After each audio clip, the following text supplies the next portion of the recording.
Double standard po kayo. Selective justice in double standard. Iba yung standard ninyo, yung para sa inyo. Pag pabor sa inyo, kahit mali, tama. Pag hindi pabor sa inyo, kahit tama, mali.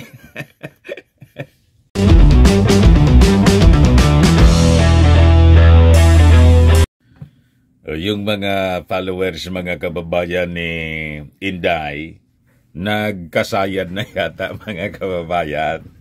Pakita niya Mr. Maravillas. Dahil siguro sa sobrang obsession nila sa posisyon na wala sa panahon.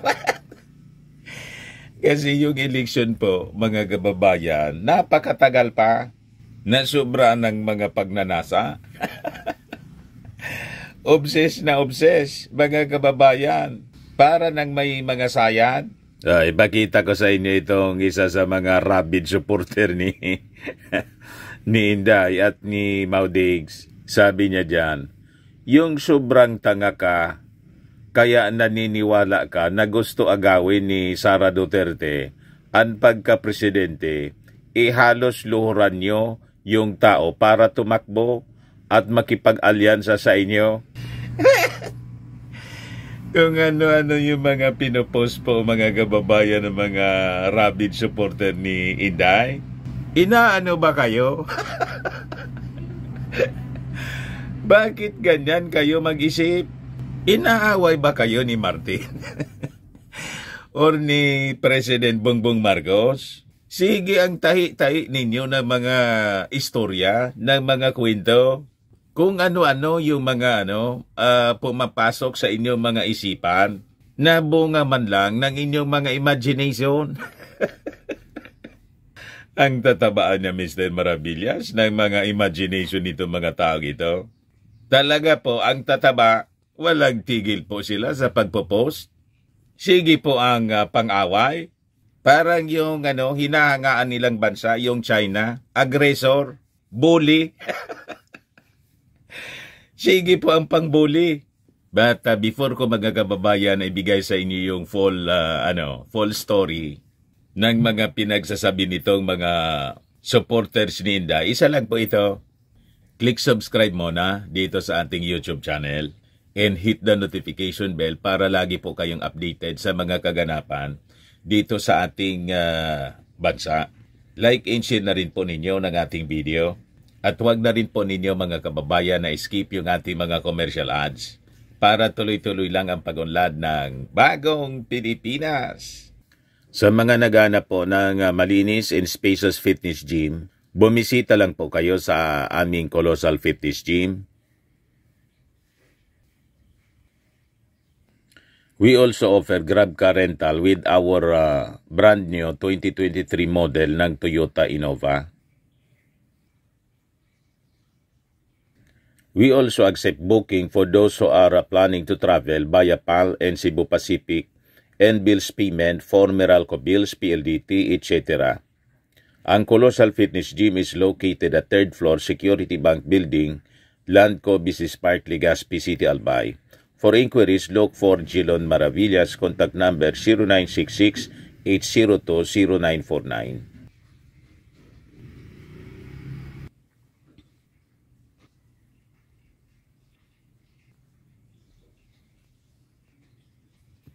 Ayos pa. Ayos na ayosan niya Mr. Maravillas.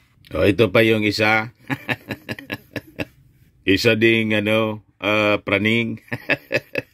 Sabi niya mga kababayan sa issue ng franchise ng SMNI, walang kapangyarihan ang Kongreso na magsuspinde ng prangkisa, sabi niya noong December 11, 2023. Pero noong October 11, 2021, sabi niya, you cannot blame Congress for not renewing the franchise of ABS-CBN because that is one of their powers. Kita ninyo mga kababayan, ang mga supporters ni Inday at ni Maudigs, salo-salungat yung mga sinasabi nila. Ang dali magka-amnesia. Anong maniwala sa inyo yung mga mamamayang Filipino? Double standard po kayo. Selective justice in double standard. Iba yung standard ninyo, yung para sa inyo. Pag pabor sa inyo, kahit mali, tama. Pag hindi pabor sa inyo, kahit tama, mali. You see? Ay, baliktad yata. Pag pabor sa inyo, kahit mali, tama. Pag hindi pabor, kahit tama, mali. Ganon ang mga pag-iisip ninyo. Sigurado niya, Mr. Maravillas, pag tumakbo itong si Harimau. Tatakbo yata muli sa pagkasenador, 8 diretso ito. 8 diretso sa inidoro. Kasi ang pag-iisip nila mga kababayan, sa bagay, hybrid sila po. Mga dilawan. Kaya tingnan ninyo, nakikiusap daw si Maudig sa mga retired generals. Ayon, may nagsumbong sa ating Pangulong Bongbong Marcos. Pero may isang retired general na daldal ng daldal sa nagpa-interview sa SMNI, nanggagatong ng inciting to sedition. Umayos kayo. Pag pinatawag kayo niyan ng Congress for inciting to sedition, sasabihin na naman ninyo, suppression ng inyong karapatan sa pamamahayag. Tulad ni Badoy at ni Celis. Pero balikan natin mga kababayan itong sinabi ng isang rabid supporter ni Inday at ni Maudigs. Sabi niya, yung sobrang tanga ka, kaya naniniwala ka na gustong agawin ni Sara Duterte ang pagkapresidente, ihalos luhuran niyo yung tao para tumakbo at makipag-alyansa sa inyo. Hindi mga tao ito. Tingin nila, sila lang yung mga matatalino. Ang dali nilang magsabi ng tanga. What? May kasabihan dyan mga kababayan yung may talata dyan yung Bible. Professing to be wise, they became fools. Maraming tao na nagpo-profess, mga kababayan, na matatalino. Pero sa totoo, sila ay mga mangmang. You see? Ganon mga kababayan ang karamihan sa tao. Masyadong naniniwala sa kanilang talino. Kaya sabi ng Bible, professing anya to be wise, but they became fools. Sila anya sa totoo lang mga mangmang. Imagine sabihin niya na halos daw luhuran si Sara para lang makipag-alyansa mga kababayan sa kanila or makipag-alyansa sa ating Pangulo. Ang ibig sabihin halos magmakaawa yung ating Pangulong Bongbong Marcos para lang makipag-alyansa si Sara. May ganun talaga. Ano yan si Inday? Diyos para lumuhod yung ating Pangulong Bongbong Marcos? May ganun talaga nga pananaw kayo? Masyado naman sigurong sumubra yung bilib ninyo sa inyong mga sarili. Siguro naman po, yung ating Pangulong Bongbong Marcos ay nakipag-usap for a possible alliance. Pero yung lumuhod para lang makipag-alyansa, sumubra yata yung description ninyo. Ini naman siguro luluhod yung ating Pangulo para lang makipag-alyansa sa inyo. Yan ang gustong palabasin dito. Yung sobrang tanga ka kaya naniniwala ka na gusto agawin ni Sara Duterte ang pagkapresidente, halos luhuran niyo yung tao para tumakbo at makipag-alyansa sa inyo. Ganon katindi, mga kababayan, ang kanilang paniwala. Yung mga Duterte po, lalo si Maudigs, nanalo dahil sa mga Marcos loyalists. At si Inday, naniwala kayo na yung 32 million votes niya, mga DDS yun. Wala mang ganun pong bilang na mga DDS. Makikita ninyo yon mga kababayan, sa boto ni Maudigs at saka ni President Bongbong Marcos nang tumakbo sa pagka-Vice President. Di ba 14 million? Yung boto mga kababayan, 14 million plus, nang tumakbong Vice President si BBM noong 2016 at 16 million si Maudigs. So yung excess po na 2 million kasi minagic po ng mga dilawa. Di ba? Nanalong Vice President po si Santa Mama. So more than 14 million po yung bumoto doon kay Mau Diggs po, mga Marcos loyalist, kasi ikinampanya po ni Super Ate. Wala man po siyang ibang leader. So yung DDS po, close to 2 million. Di ba po ganon ang kwintada noon?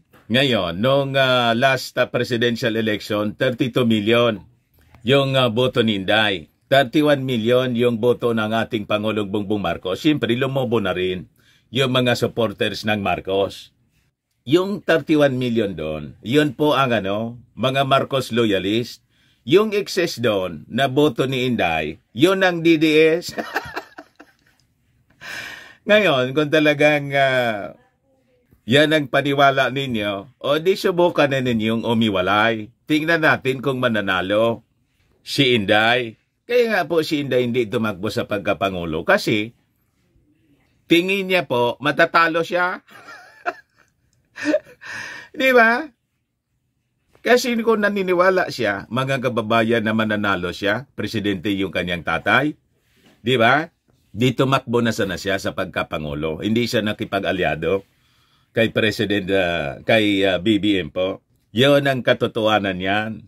Binabaliktad ninyo eh. Wala man pong DDS dati sa buong Pilipinas. Ang mayroon po, Marcos loyalist, yun ang sinakyan po ni Mau Diggs noong 2016. At yun din ang sinakyan ngayon, mga kababayan, ni Inday para manalo ng 32 million votes. Tapos sasabihin ninyo, lumuhod si BBM, halos lumuhod kay Inday para lang makipag-alyado. Nananaginip kayo ng gising. Niloloko ninyo yung inyong mga sarili. Sabi niya dito, she would have won the presidency on her own kahit si Long Mejia daw ang ipartner sa kanya. Bakit hindi niya ginawa? Ano ba?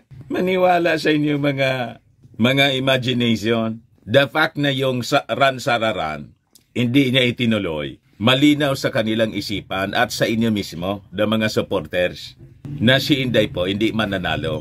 Kung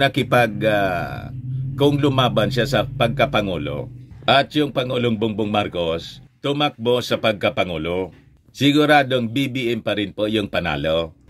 Tama po mga Marcos loyalist? Tapos sabi niya dito, tapos feeling nyo, i-overthrow ang presidente ng mga Duterte, hindi dapat si Sara na lang tumakbo, wala pang drama, di pa nagkandalitsi-litsi. Kayo man lang po yung nagkandalitsi-litsi dahil sa kagagawa ni Inday. Yung Marcos administration po maayos, yung DepEd man lang po ang nagkandalitsi-litsi, kulilat. Di ba? Nagkandalitsi-litsi po yung politika ni Inday kasi sa kagagawan niya mismo at sa kanyang tatay. Ang focus niya doon sa confidential funds, hindi man sa serbisyo.